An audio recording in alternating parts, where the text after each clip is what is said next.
નમસ્કાર દર્શક મિત્રો, હું છું અર્પિતા પટેલ. આપ જોઈ રહ્યા છો પબ્લિક ઇન્ડિયા ન્યૂઝ ગુજરાતી. સમાચાર મળી રહ્યા છે દાહોદ જિલ્લાથી.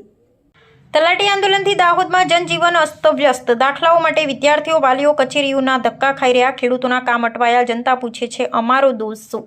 અહીંયા રેન્યુ તલાટીની ફોર્મની અંદર સહી જોઈએ છે, પણ રેન્યુ તલાટી અહીંયા છે નહીં.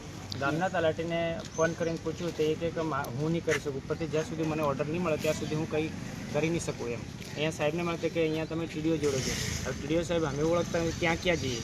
ત્યાં જઈએ તો કે અહીંયા નથી, કે તમારે તલાટી જ કરશે. અને રેન્યુ તલાટી અહીંયા કાલથી હડતાલ ઉપર છે એવું કહેવામાં આવ્યું. આ બાળકો સ્કૂલ પર નથી જતા હમણાં દાખલા માટે? 2 દાડાથી અહીંયા જમી લઈને આવ્યા છે. બાળક વગર તો કંઈ કરી શકાય નહીં, કારણ કે એ હોય તો જ ફોર્મમાં સહી સિક્કા થાય. એટલે બાળકને 2 દિવસથી આજે ભણવાનું બી બંધ છે. ગુજરાત રાજ્ય તલાટી મંત્રી મહામંડળના રાજ્યવ્યાપી આંદોલનની અસર હવે દાહોદ જિલ્લામાં ગંભીર સ્વરૂપે ધારણ કરી રહી છે. મહેસૂલી દવાઓ લગભગ ઠપ થઈ જતા હજારો નાગરિકો રોજે રોજ સરકારી કચેરીઓના ધક્કા ખાઈ રહ્યા છે, છતાં તેમની જરૂરી કામો પૂર્ણ થઈ રહ્યા નથી. સૌથી વધુ મુશ્કેલી વિદ્યાર્થી અને તેમના વાલીઓ ભોગવી રહ્યા છે. શાળા કોલેજમાં પ્રવેશ માટે જરૂરી જાતિના દાખલા, આવકના દાખલા અને રહેઠાણના પ્રમાણપત્રો સમયસર ન મળતા પ્રવેશ પ્રક્રિયા, સ્કોલરશીપ અને અન્ય શૈક્ષણિક યોજનાઓ અટવાઈ રહી છે. વાલીઓમાં ભારે ચિંતા જોવા મળી રહી છે કે ક્યાંક સરકારી તંત્ર અને કર્મચારી વચ્ચેના વિવાદનો ભોગ તેમના બાળકોનું ભવિષ્ય ન બની જાય. ખેડૂતોને વારસાઈ નોંધણી, જમીન સંબંધિત કામગીરી, ડિજિટલ ક્રોપ સર્વે અને અન્ય મહેસૂલી સેવાઓ માટે વારંવાર કચેરીઓના ચક્કર લગાવવા પડી રહ્યા છે.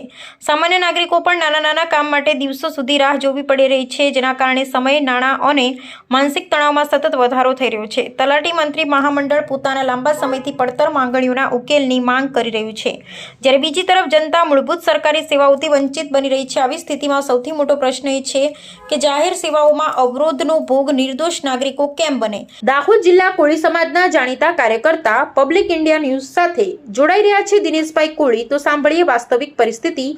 મામલતદાર કચેરી લીમખેડા, અહીંયા જે જાતિના દાખલા છે, અમુક જે દાખલા જે નીકળી રહ્યા છે તેના માટે રેવન્યુ તલાટીની જે સહી આવે, જે સહીની ઓથોરિટી રેવન્યુ તલાટીને જ સોંપેલી હતી, પરંતુ રેવન્યુ તલાટી કોઈક કારણોસર અને સરકારના કોઈ ગાઈડલાઇન્સના આધારે તાલીમમાં ગયા છે ને જે કામગીરી પંચાયતના તલાટીને સોંપવામાં આવે, પરંતુ મને એવું જાણવા મળ્યું છે કે પંચાયતના તલાટી જે જોબ ચાર્ટ જ્યાં સુધી નક્કી ના થાય ત્યાં સુધી અમે પંચાયત સિવાય અન્ય કોઈ પણ કામગીરીની અંદર સિગ્નેચર કરીશું નહીં. જેની હડતાલે ઉતર્યા છે, જેવા કંઈક એંધાણ છે. તો એક પરિપત્ર મને એવું જાણવા મળ્યું છે કે કલેક્ટર સાહેબ જો હુકમ કરે તો આ જે જાતિના દાખલાઓ ઉપર સહયો છે એ જે તે કર્મચારી, ત્યાંનો મામલતદાર સાહેબ, ત્યાં પ્રાંત સાહેબ નક્કી કરી શકે છે, પરંતુ લીમખેડા મામલતદાર કચેરીની અંદર આ કામગીરી કરવામાં આવતી નથી.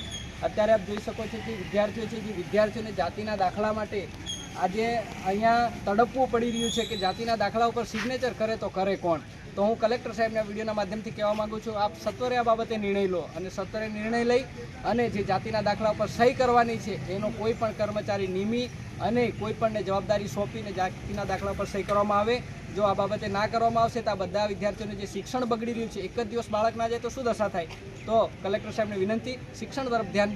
દાહોદ જિલ્લાના નાગરિકોની માંગ છે કે સરકાર અને તલાટી મંત્રી મહામંડળ તાત્કાલિક ચર્ચાના ટેબલ પર આવી સમાધાન લાવે. કર્મચારીઓના પ્રશ્નોનું ન્યાયસંગત નિરાકરણ થાય છે તે જરૂરી છે, પરંતુ તેની સાથે વિદ્યાર્થીઓનું શિક્ષણ, ખેડૂતોના હિત અને સામાન્ય જનતાના અધિકારો પણ સુરક્ષિત રહે તે લોકશાહીની અને સુશાસનની મૂળભૂત જવાબદારી છે. બાળકોના ભવિષ્ય સાથે કોઈપણ પ્રકારનું સમાધાન ન થાય ને જનતાને તાત્કાલિક રાહત મળે તેવી પ્રબળ માંગ સમગ્ર જિલ્લામાં ઉઠી રહી છે. અહેવાલ Kanubhai Patel, Public India News, Jasubhai Ganava અને અમે સત્યની સાથે.